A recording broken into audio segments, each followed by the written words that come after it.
Assalamualaikum warahmatullahi wabarakatuh. Puji syukur kita panjatkan kehadirat Tuhan Yang Maha Esa dan salam sejahtera untuk kita semua. Yang saya hormati Ibu dosen Santi Marianti serta teman-teman yang saya cintai dan saya banggakan. Perkenalkan, di sini nama saya Hasas Diandra dengan nomor NIM 058622621, jurusan Ilmu Komunikasi FISIP Pokjar UT Bogor. Kita ini sekarang hidup di era digital yang dimana serba cepat dan hampir setiap hari bahkan setiap jam kita tidak lepas dari media sosial. Seperti teman-teman sering memakai Instagram, TikTok, atau platform media sosial lainnya. Media sosial juga kini bukan hanya tempat untuk berbagi cerita, tapi juga tempat membangun identitas dan citra diri kita masing-masing. Namun di balik semua kemudahan itu, ada tanggung jawab besar yang sering kali kita lupakan, yaitu etika dalam bermedia sosial, terutama untuk generasi muda sekarang, itu generasi Gen Z.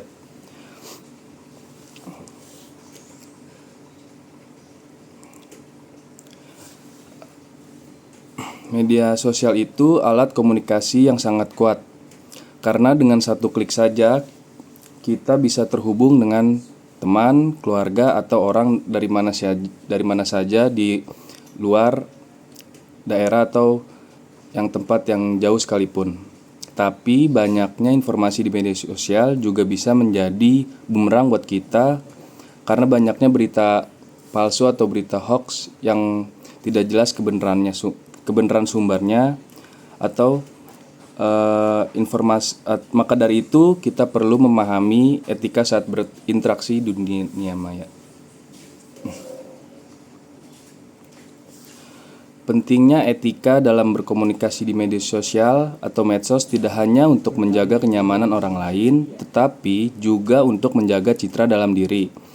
Bagaimana cara kita berinteraksi di media sosial, apa yang kita bagikan, dan bagaimana kita memperlakukan orang lain akan mempengaruhi bagaimana orang lain melihat citra kita atau value kita. Oleh karena itu, mari kita coba bertanya ke dalam diri kita, apakah saya dan teman-teman sekalian sudah benar dalam menggunakan media sosial? Sudahkah bertanggung jawab dengan postingan teman-teman sekalian? Dalam bermedia sosial juga ada beberapa aspek juga yang perlu kita perhatikan, seperti yang pertama, harus menghargai privasi orang lain dengan tidak menyebarkan foto atau informasi orang lain tanpa izin dahulu. Dan yang kedua, harus bijak dalam memilah-milih sebuah informasi, sebab di media sosial berita bisa menyebar sangat cepat dan tidak diketahui dari mana sumber keasliannya.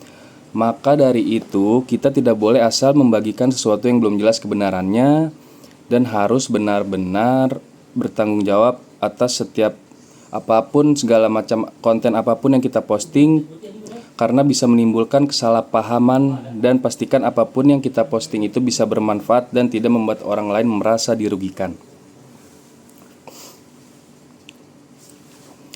Teman-teman sekalian, pada akhirnya kita semua memiliki tanggung jawab dan peran untuk menciptakan lingkungan media sosial yang positif dan sehat. Sebagai generasi yang paling aktif seperti saya dan teman-teman, khususnya yang aktif di media sosial, kita harus paham betul akan pentingnya beretika dalam berinteraksi dunia maya.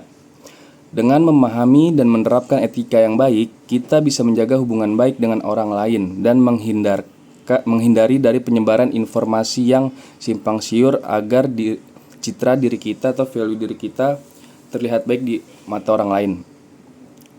Mari kita jadikan pada pertemuan ini, mari kita jadikan media sosial sebagai tempat yang menyenangkan dan bermanfaat untuk semua orang. Semoga apa yang saya sampaikan hari ini dapat memberikan sedikit pemahaman dan bisa memotivasi teman-teman semua untuk lebih bijak lagi dalam bermedia sosial.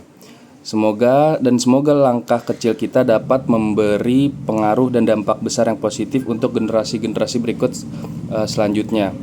Terima kasih atas perhatian dari teman-teman sekalian dan Ibu dosen Santi Marianti yang kami hormati. Wassalamualaikum warahmatullahi wabarakatuh.